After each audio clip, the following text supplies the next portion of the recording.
So thank you for joining us this morning. We have a number of honored guests to speak with us this morning. We're very lucky here at the Chinese Chamber of Commerce in Columbus. Let's see, throw up, share screen. There we go, great.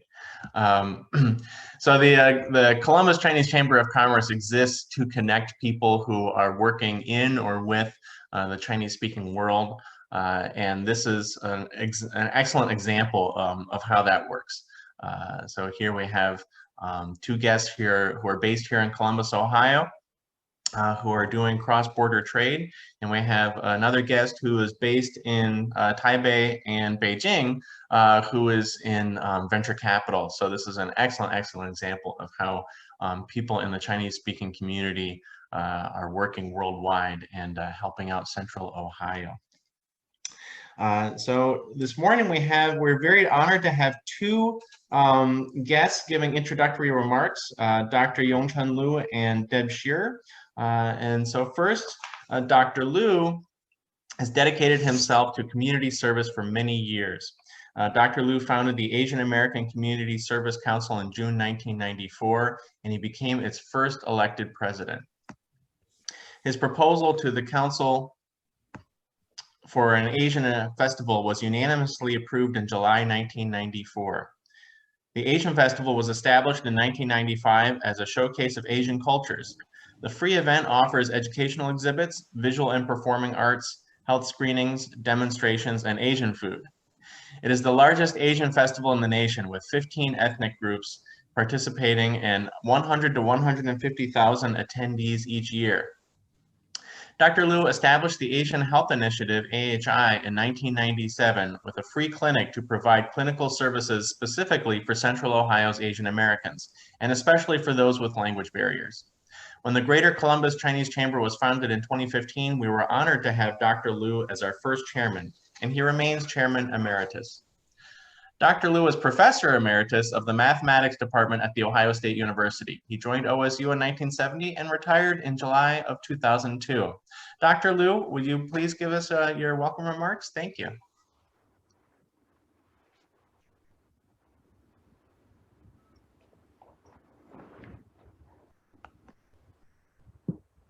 Go ahead and unmute there, Dr. Lu.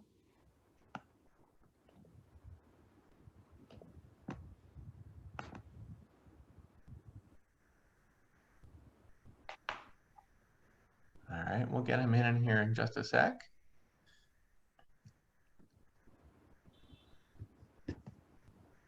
Dr. Lu, can you hear me?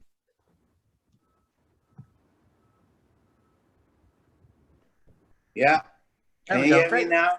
Yep, now we're good.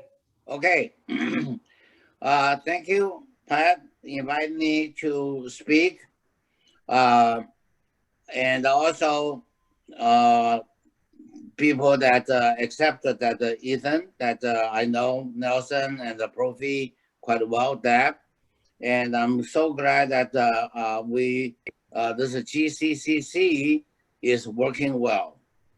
I'm very proud that Pat can continue and to get this going and to have this event for us to get together. Now, hello? I'm speaking here actually.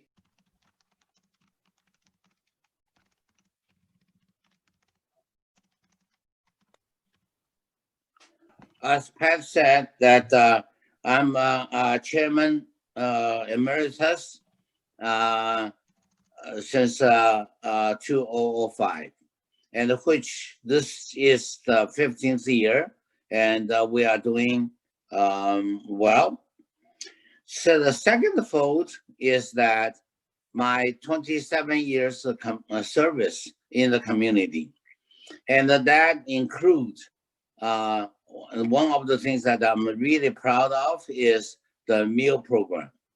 And even with the COVID-19 pandemic, we are still going on to help our community, especially elderly, that we are serving 3 days a week now, and was about 300 meals per week. And so a total of 1,100 meals per month. And secondly, that I established Asian Free Clinic in 1997. So this is our 24th year in operation.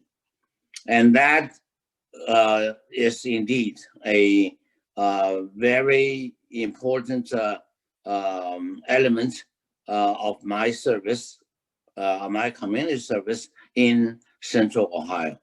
And of course, that the Asian Festival we started in 1995, and we have 10 components, including Dragon Boat Race. And unfortunately, 2020, we canceled the event on March 13th of 2020. And whether we can go on in 2021, and still up in there, and depend on how the vaccine will come up, and also who can get them, and so on. My hunch is that most likely we're going to cancel in the year 2021, and hopefully back to some kind of norm in 2022. And then a very important organization I established in 2005 is that Ohio Asian American Health Initiative, Ohio Asian American Health Coalition. And that, for example, that 2 days from today, we're going to have free testing, COVID-19 testing, and also next Wednesday, I'm sorry, this Saturday, we're going to have the free testing, and the next Wednesday, that means 1 week from tomorrow, we're going to have the free mammogram service. And finally, the most important organization I established is the Ohio Asian American Pacific Islander Advisory Council to the governor. And hopefully that the 2021 will be the year for us to promote us into a commission.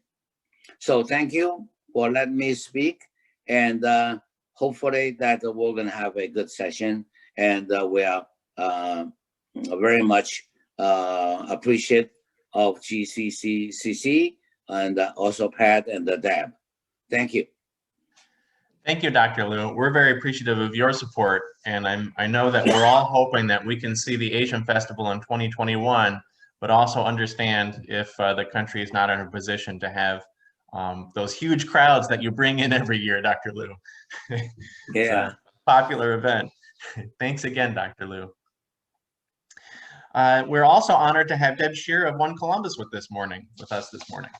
As Managing Director of Global Trade and Investment, Deb Scherer works to identify foreign-owned companies with interest to expand in the United States and helps them evaluate the advantages of why the Columbus region is a location of choice for a U.S. facility. She also helps Columbus region-based companies connect with training and resources that will help them with their sales abroad. Deb has particular expertise in working with companies that are based outside of North America and has extensively worked with business leaders in Japan, China, UK, Germany, Italy, and several other countries on new operations and expansions in the Columbus region. Her previous private sector experience as an international sales manager included industrial sales and marketing responsibilities in 5 continents, territory development, and mergers and acquisitions. She is a fluent Spanish speaker. Deb? Thanks, Pat. And thanks to the audience for being with us today.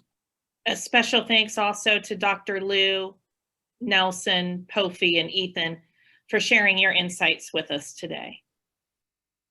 You know, today more than ever, it's important that we band together as a community, as business leaders, and as citizens. These last several months have been trying times for all of us, and it's been trying times on so many different levels. Think about it. You know, we began the growth here in Columbus several years ago. So the growth in Columbus began when the European immigrants started to arrive in the 1830s. And we want to continue to be, oh, sorry, let me go back. Think about it. I've missed my notes here. The one thing that's never waned during our times is the commitment that we have towards being a smart and an openness in this region and an openness to everyone.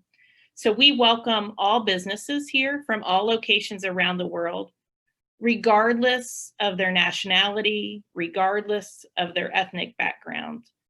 And that's really been ingrained in the fabric of this community and will only continue to strengthen. Think about the beginning of Columbus, when the real growth began when European immigrants started to arrive in the 1830s. We've continued to welcome businesses and people from communities throughout the world. And that welcomeness and openness is critically important to the growth and the prosperity of our region as it continues to evolve. From Chinese to Japanese, from Asian Indian to Ghanaian, from Somalian to Taiwanese, we're really welcoming of all businesses here. And we have no plans of changing that as we go forward. So organizations like the Greater Chinese Chamber are critically important for us to continue to open our arms, for us to continue to be welcoming to all, and for us to continue to make those critical business connections and individual connections that need to happen for us all to prosper, not as individuals, but collectively and together. And so events like this are important for us to continue to go down that pathway and for us to explore opportunities together. So thanks again to the Greater Chinese Chamber to host events like this. And thanks to all of those who are participating today for continuing to prioritize this as important in your daily lives. Great, thanks a lot, Deb. Appreciate it. And thanks to, again, as Deb said, to everybody who's on the call this morning and tonight, Ethan. Thank you very much. So for the next 35-40 minutes or so, I'll be interviewing our guests one at a time. As you think of questions for our guests, please send them to me in the chat function. So if you're unfamiliar with the Zoom chat function, mouse down to the bottom of your screen, and among the buttons down there is a chat. So just tap on that and then send the question to me one-on-one. And I will be having a Word file where I collect all the questions. And then, unfortunately, we usually don't have enough time to ask all of them, but I'll ask as many as I can. So after all three interviews with our guests this morning are done, I will ask your questions. Our first guest this morning is Nelson Guo. Nelson Guo is president of Kentex Corporation and has over 40 years of experience in importing from China. Nelson was born in Wenhua, Taipei. After graduating from Danjiang College in 1975, he was hired by Texma Group in Taipei. Nelson excelled in the apparel industry, working his way up to become lead sales manager. In 1978, Nelson moved to the USA and started a new page of his career with Textron in San Francisco. In 1980, Nelson went with American Pacific Importer for his first buying trip to China. That was pretty early. Nelson worked for several importing companies before deciding to branch out and start his own home textile company. Kentex Corporation was founded in 1986, which specializes in importing and distributing home textile products to retail companies ranging from large S&P 500 companies to regional and mom-and-pop shops. Enlisting the help of his wife and son, Kentex grew as a family-owned business that has continued through the generations. So thank you very much for joining us this morning, Nelson. My first question is, when and why did you come to Columbus, Ohio? Okay, the reason I come to Columbus is because I work for a Textron company in San Francisco. That time we we sell all the like a Kmart, all the chain store, but the Kmart at the time is at Detroit, so I come here to sales lots, and so I in charge sales Midwest and New York market. Okay, so I traveling here, and that time the reason I come here because my sister here, so I always stop to here to say hello to her, and also that's why I have a company in Columbus. And, okay. And also after maybe 1.5 years, Tektron company we have her problem the name because Tektron company is a big company in United States, so their company sue us, because we use their name. So that time we just forget the company. So I come to Columbus. The reason because mostly Midwest have a lot of retail stores like Kmart or big chain right here.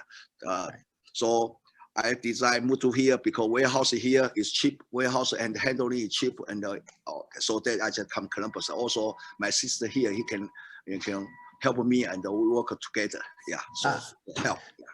So maybe my question should be, what brought your sister to Columbus, Ohio? Oh, he because she work for the 救国团不美军顾问团。你知道，就是美军顾问团在台湾，他那时候这个美军馆认识了很多的这个朋友，那么然后到 Columbus 来读书，来读书，那完以后就碰到了他的这个老公 ，OK， 他这个比较老实的老公啊，就带下来。So your sister came to Columbus to study, and she met her husband here. Okay. Well, I think that's the story of a lot of people who moved to Columbus, Ohio. Is that somebody went to school here. Always got reason. Mostly it's a man, girl, husband, wife. Exactly. Well, thank goodness Columbus has so many universities.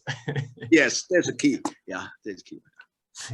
So when you decided to start your own business, and that is leave the large companies that you were working for, how did you decide to start your own business?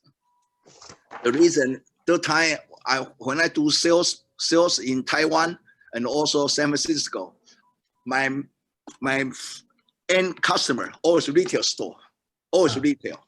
Okay, that's why I think if I want to do the business, why don't I just contact with retail store? I don't contact like wholesale, importer, lots of problem. So that time I think I believe I have to spend lots of time to build a relationship, but at that time I think I can handle it.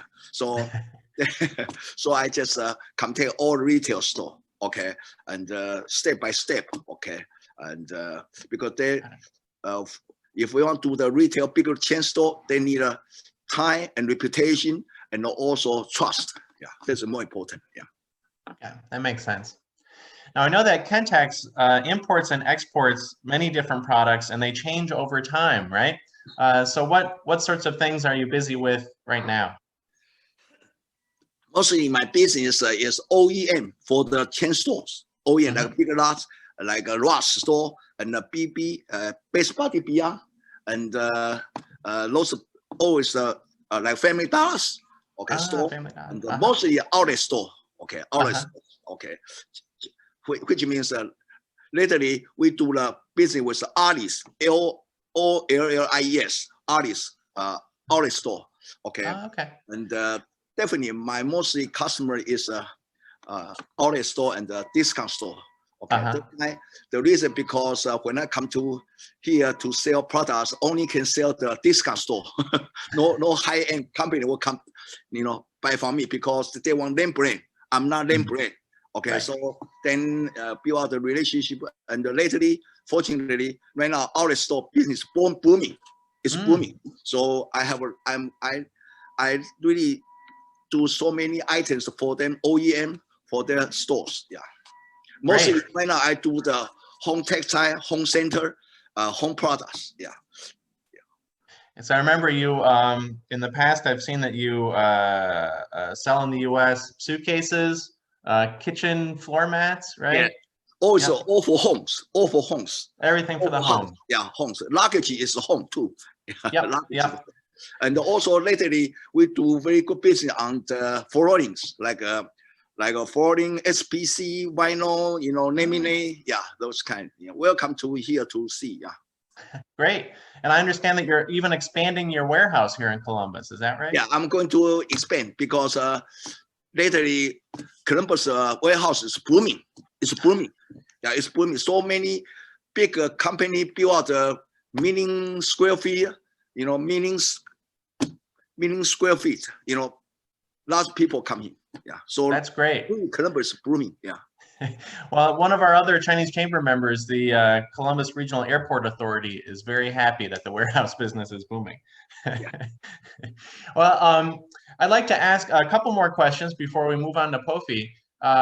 One is, how has locating in Columbus helped your business? I think you've kind of answered this already, but I'd like to hear you say it again. I think Columbus is good for our wholesale company and the importing company. The reason because if I want to deal with China, I need people can speak Chinese and English, right?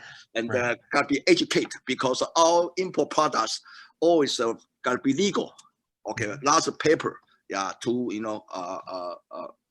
gotta approve. So lots of details and all got professional products. Okay, so definitely always you got lots of very qualified, very good student.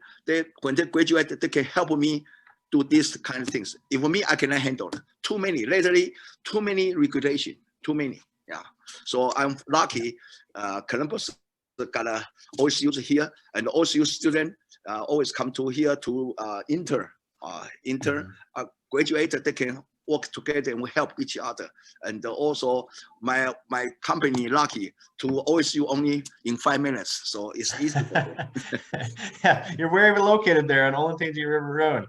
Well, my last question is one that I think that all, if maybe most of our audience can appreciate. I understand that you're exporting bourbon to China, and that you're currently talking with a distillery here in Columbus. Can you tell us a little bit about that?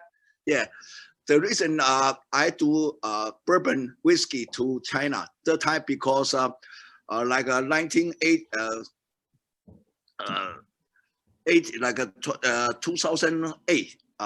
because China and really price is too high. I think I need to do some import from United States to balance the the trade. So I got license. I got import license, like legal license, got in China. I'm the first one got legal license in China, Shenzhen. Yeah. Wow. So I can import all kind of wine legal in China. I already import wholesale whiskey or bourbon almost 16 years. Yeah.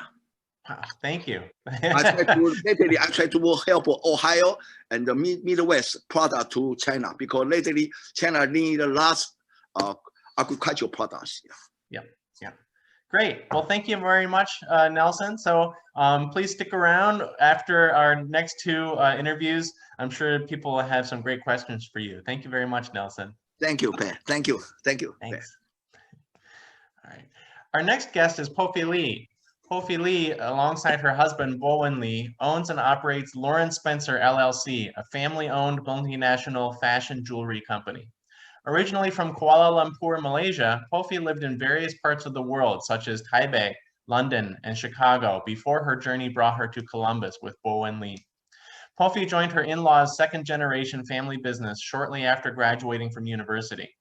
With a passion for fashion jewelry and a degree in marketing, Lauren Spencer LLC was a natural fit for launching Popphie's professional career. In 2007, Bowen and Popphie reframed the strategic vision for Lauren Spencer by expanding the company beyond the US borders. Despite the economic challenges of the 2008 Great Recession, Bowen and Popphie managed to win their way into the global marketplace and grow. Leveraging the combination of their Chinese ethnic backgrounds and American entrepreneurial mindsets, they successfully launched and grew a Lauren Spencer China business. It was also during this transitional period when they decided to shift their company's portfolio focus away from traditional crystal jewelry to fashion-forward and trend-focused minimalist lifestyle jewelry with a strong branding and marketing emphasis. Named after their kids, Lauren Spencer is a manifestation of strong family values and a passionate spirit driving the company forward. Thank you for joining us this morning, Popphie. Can you? Yes, I'm here. Great, super. Can you see me? Fantastic. Thank you very much. When and why did you and Bowen come to Columbus? And I think it was with your in-laws. So why did they come to Yes. Columbus? Okay. First of all, my in-laws, they moved to US from Taiwan in 1974 to pursue the American dream. Okay. Uh-huh. And they moved to Ohio because they have relatives here, and they first settled in Mansfield.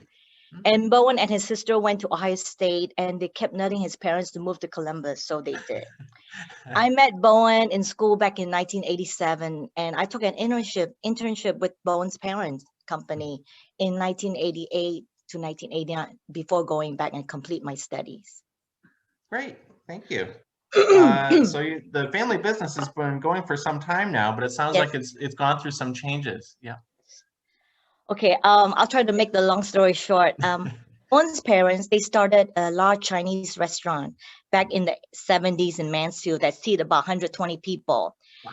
And at that time, they only has 2 glass showcase full of fashion jewelry, and then with the cash register on top. And as customers check out to pay their bill, they notice the jewelry inside the showcase.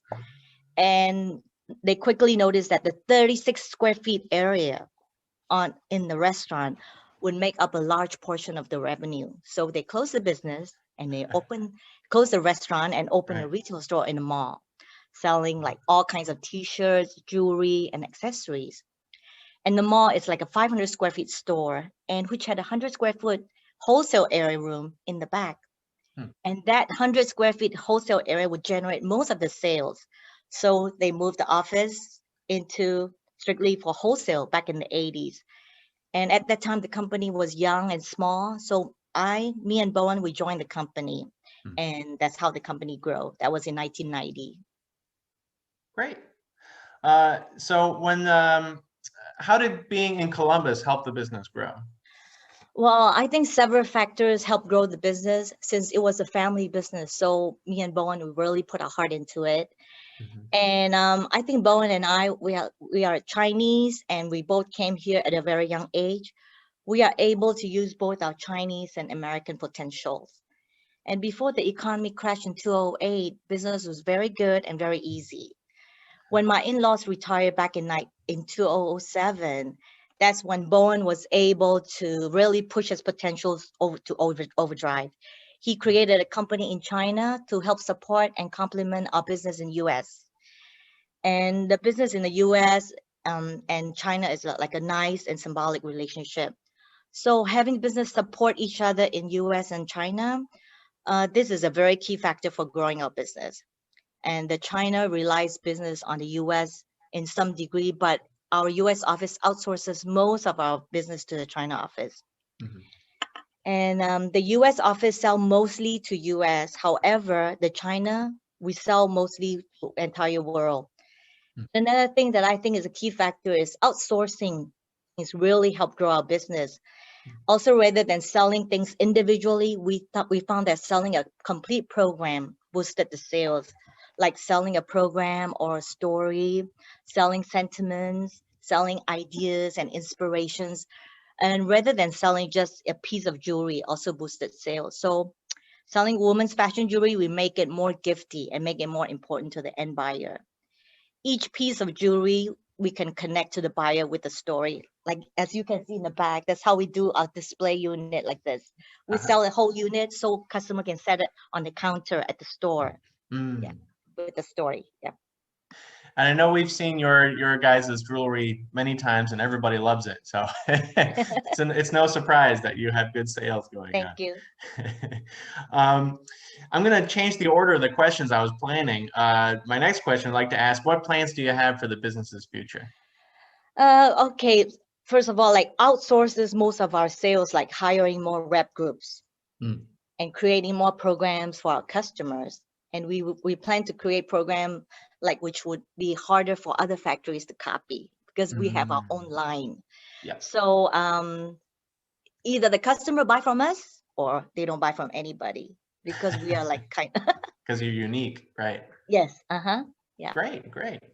So what are your biggest challenges now? It sounds like people trying to copy you might be a challenge. Do you have other challenges? Biggest challenges right now is for right now, we don't sell staple products like food, home improvement goods, like toilet paper and such. Right. So people don't really need fashion jewelry at this time of the pandemic.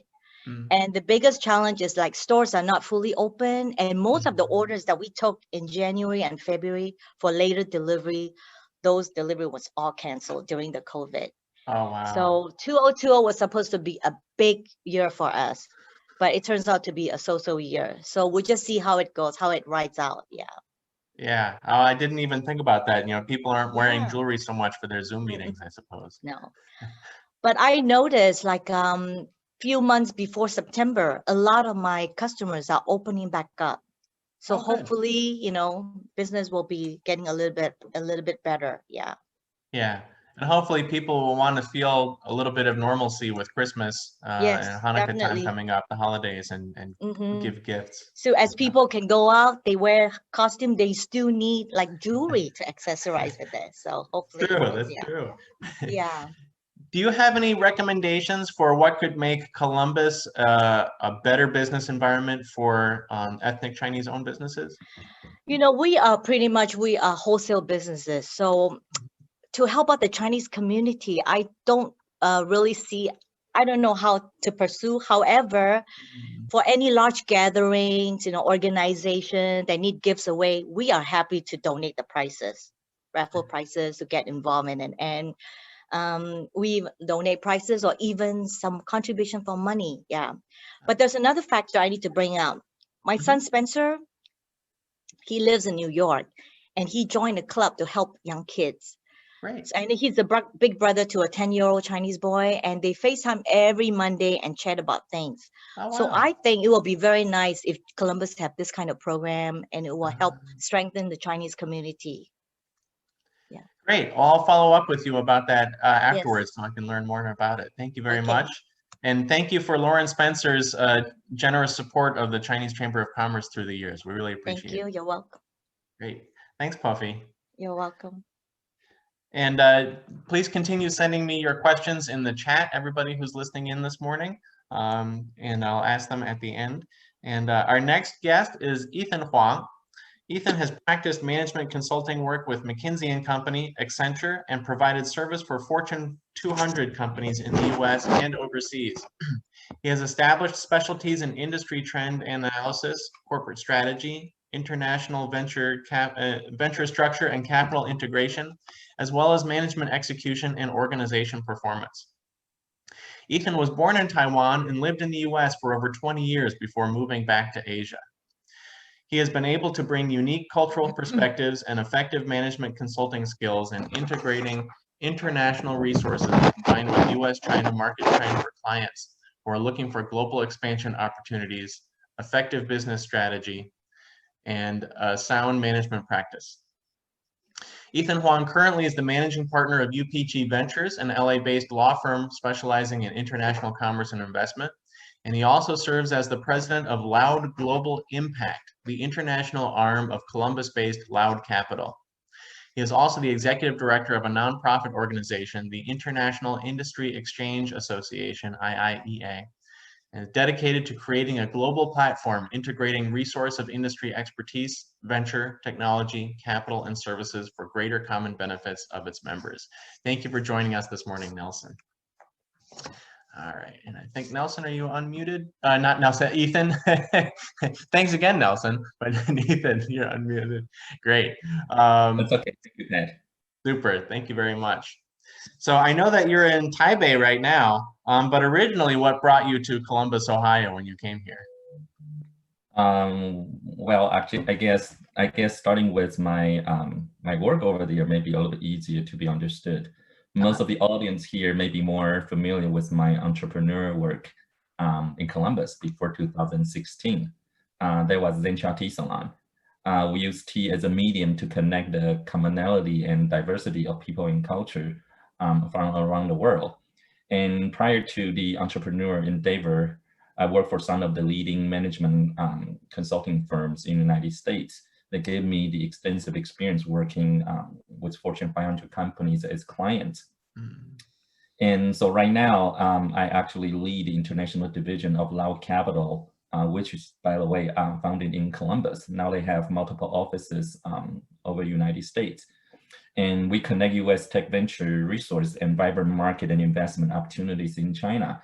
So none of the things I was sharing with the audience here was my initial goal when I came to the United States. So how funny life actually can take you so many different directions. Came over here as an international student back in 96, Ohio State graduate. So that was the beginning. The world was quite open to me. So I actually switched my major multiple times.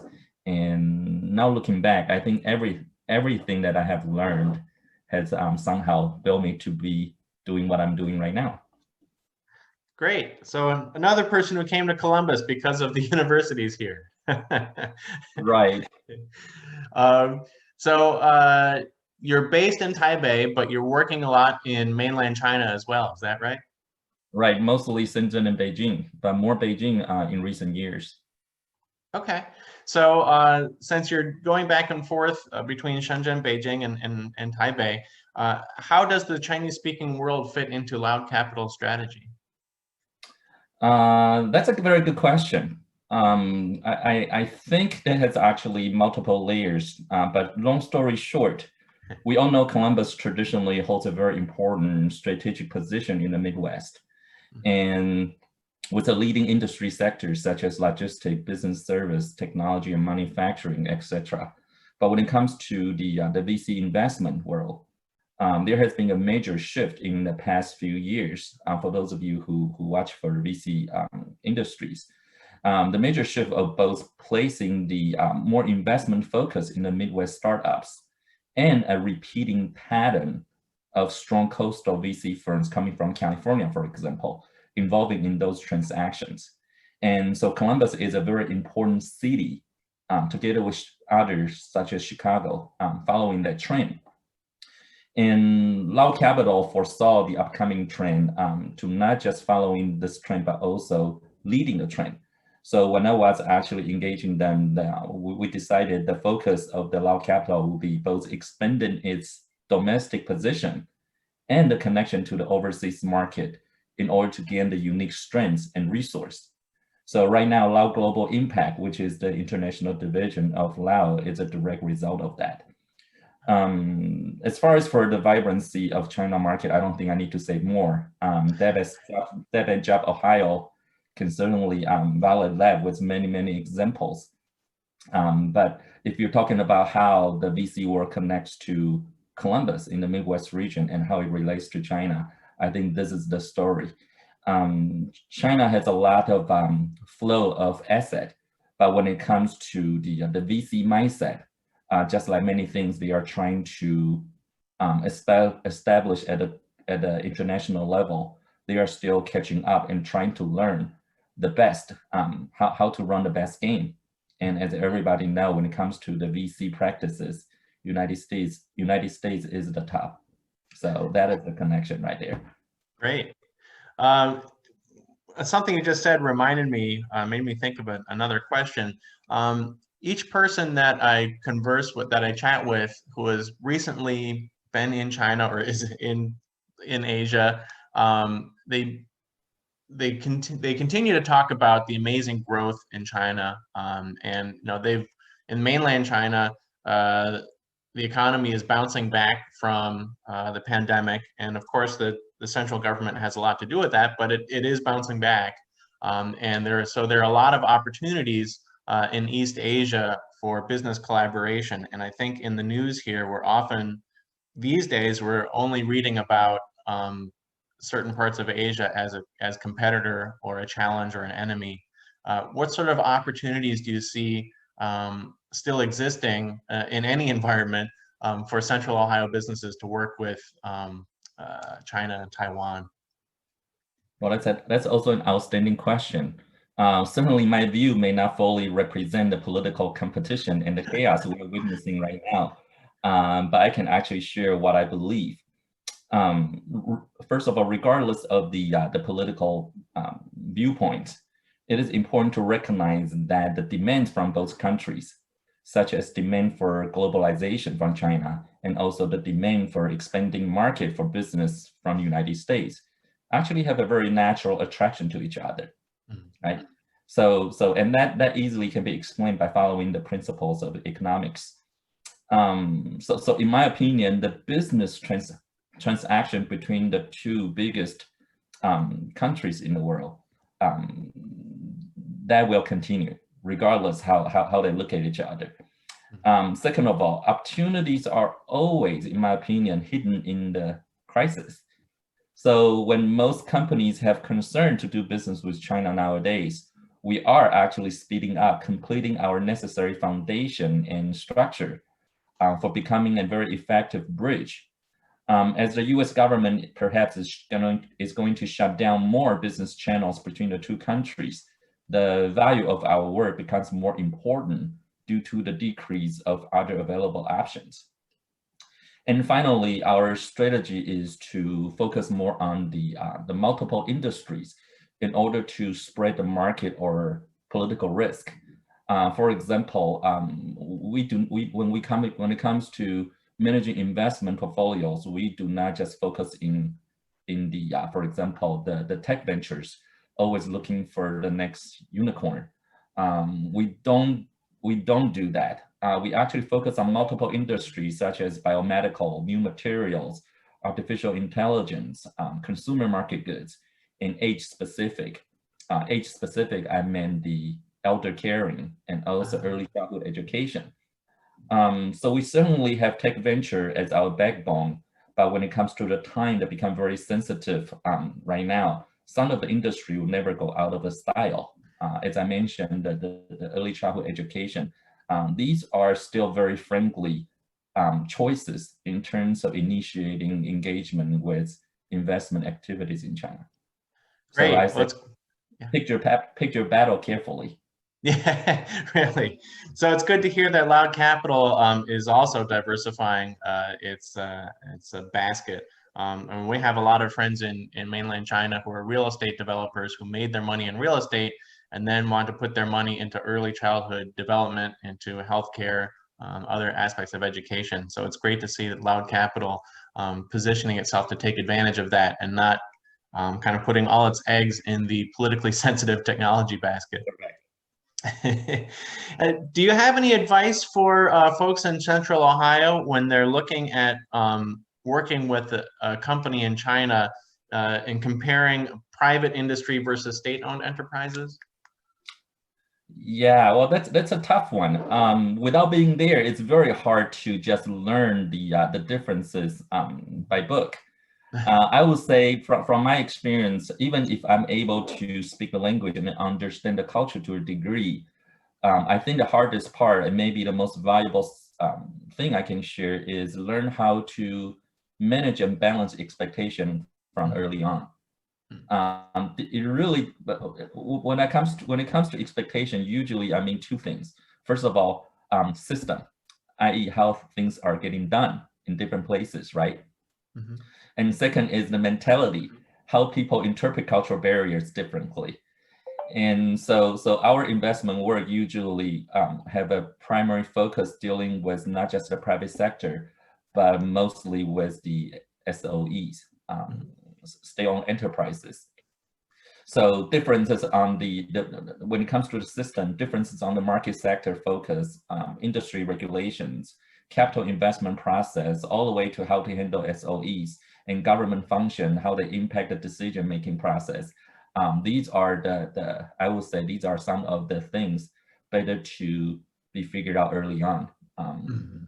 And second of all, when you are working with so many different players, how to partner with people from private sector, nonprofit, SOEs, which they all have their own established practices and process.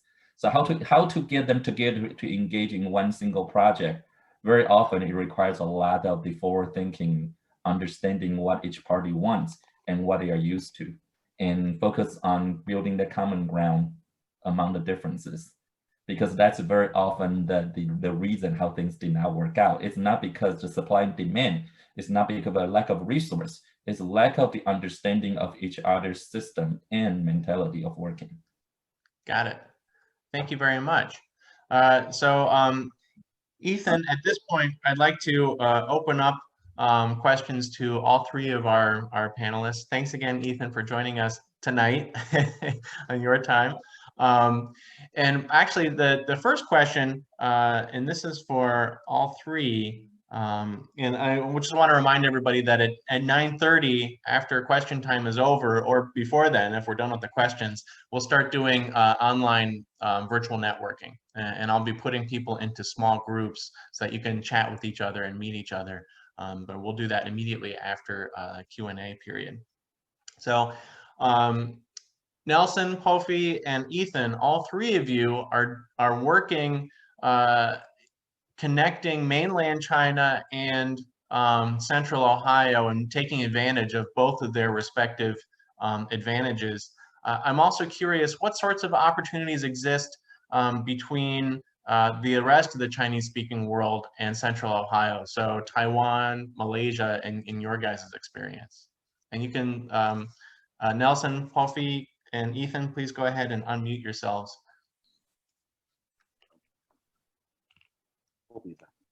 Popphie first. Yeah. Ladies first. Ladies first.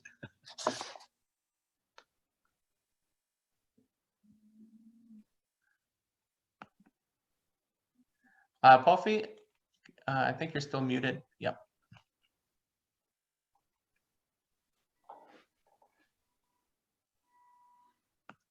You see you. I think you're still muted on your end, Popphie.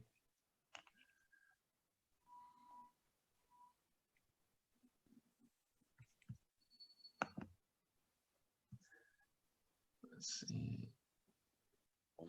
If you mouse down to the bottom of your screen, Popphie, there should be a mute unmute button at the bottom left. Oh, Okay, got it. What's the question again? So what I said. So all three of you are working between Central Ohio and mainland China. A lot of your work, but I'm also curious what sort of opportunities might exist for cooperation between Central Ohio and places like Malaysia, Taiwan, Singapore, other places where there are people who speak Chinese. Oh, okay.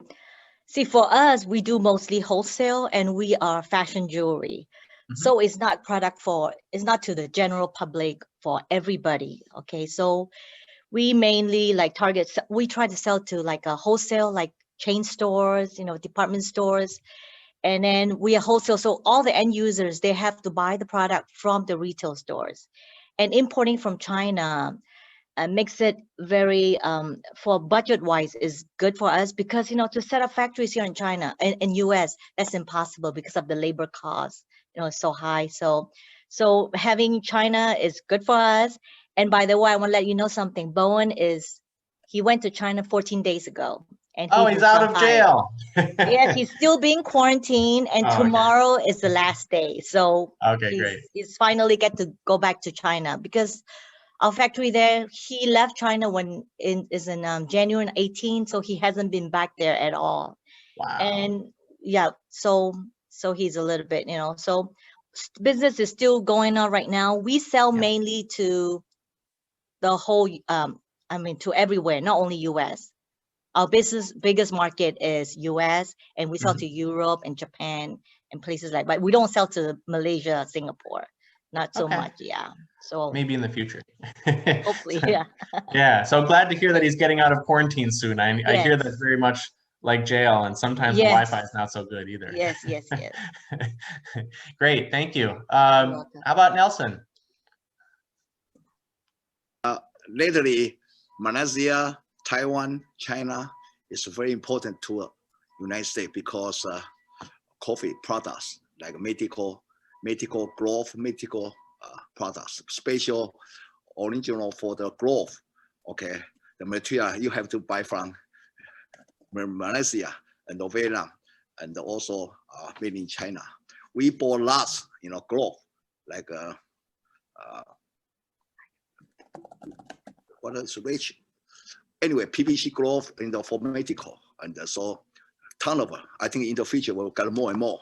And our factories in China, and we have problem, and the price because Malaysia's raw material is very expensive. They control.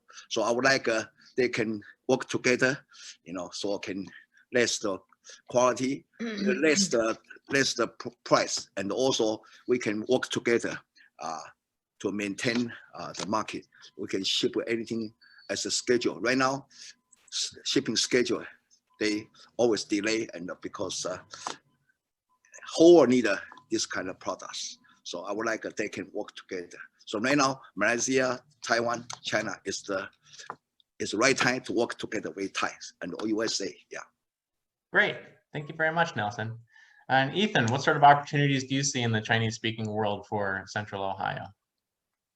Well, with the such a wide variety of the background of the audience, it is hard to define a conclusive answer. But I do believe that regardless of the business you're in, the irrevocable trend is that China will continue to demonstrate its desire to attract talent, resources, and build market growth.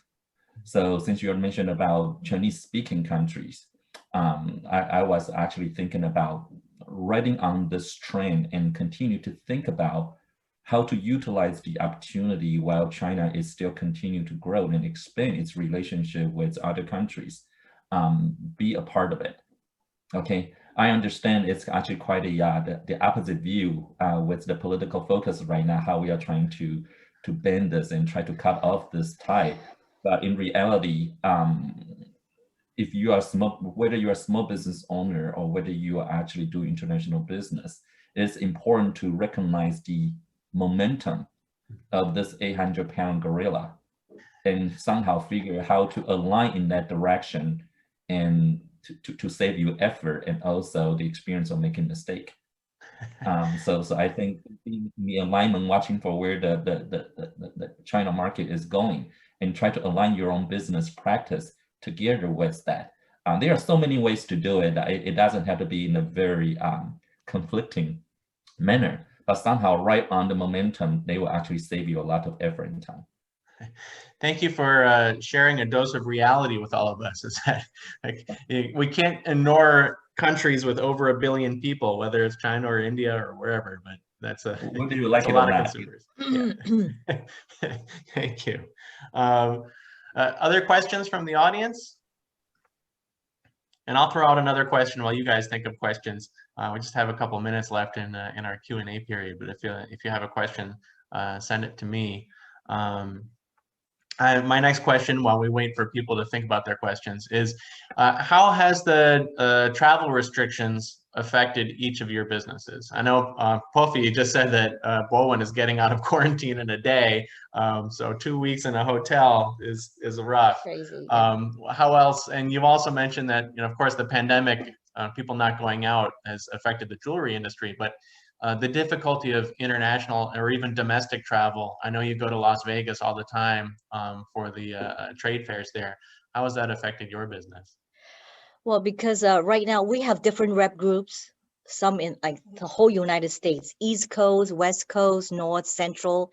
And usually we will have meetings with the rep group, and it's just kind of difficult for us right now to even deliver jewelry to them. And they can't go and visit stores because of the pandemic. So, but thankfully for the computers, we do a lot of orders through online. But since a lot of stores are not even open back up, so the sales has been down a lot. Yeah, so that's the only difficulty. But however, we're still doing promotion, advertising through the internet. It's just customer. It just depends on them. And then some stores are opening back up, so we've been getting like orders in right now, little by little. Yeah. So hopefully, it will be better by next year. Yeah. Excellent. Hope so too. Yes. Thank you. Nelson? Yes, definitely traveling. Everybody have problem. Yeah, same like everybody. And all of my bigger chain store buyer, you know, management, nobody go there. Okay, so really very difficult to do the program with them. Okay, so really hurt the business to, you know, because we selling the product, you have to see. Yeah, you have to see. You cannot just see pictures. Okay, so have to show them in front. So really tough for us. We always cancel three appointments, mainly in China, Shanghai, Yuan. Okay, so really difficult for us. I'm an old man, so I cannot go there, you know, to 14 days selling right there. I cannot do that. And mostly my customer cannot do this. Okay, cannot 14 days. Okay, right there. And 14 days in the hotel, you cannot go nowhere. Okay, like Bourbon, maybe it's lucky. He has a house right there. He can stay at the house. Okay, but a customer, you have to stay at the hotel. Okay, and cannot go nowhere. The one room, so nobody can handle this. Difficult. But I'm today look like going to open maybe next year. So right now we have put a lot schedule from the February, March. Everybody want to go there. Yeah, so I think they will come back. Yeah, they will come back. Okay. Yep. Fingers crossed.